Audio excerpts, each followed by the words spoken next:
అదేవిధంగా హైదరాబాద్ నగరంలో ఈ పక్క నుంచి వెళ్తున్న మెట్రో మీరు అందరూ చూస్తున్నారు. ఆనాడు కీర్తిశేషులు జైపాల్ రెడ్డి గారు పట్టణాభివృద్ధి శాఖ మంత్రిగా ఉన్నప్పుడు డాక్టర్ వైఎస్ రాజశేఖర రెడ్డి గారు ముఖ్యమంత్రిగా ఈ మెట్రోను మన హైదరాబాద్ నగరానికి పరిచయం చేశారు. ఆనాడు దేశంలోనే 2వ స్థానంలో ఉండే ఈ 12-13 ఏళ్ళు మెట్రో విస్తరించకపోవడం వల్ల 9వ స్థానానికి హైదరాబాదు నగరం పడిపోయింది.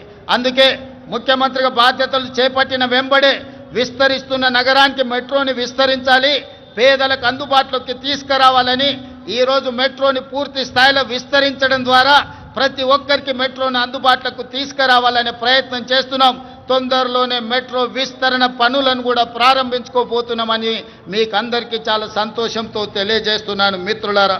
అదేవిధంగా శాంతి భద్రతలు ఎక్కడైనా ప్రపంచంలో పెట్టుబడులు రావాలంటే దేశంలో శాంతి భద్రతలు ఉండాలి.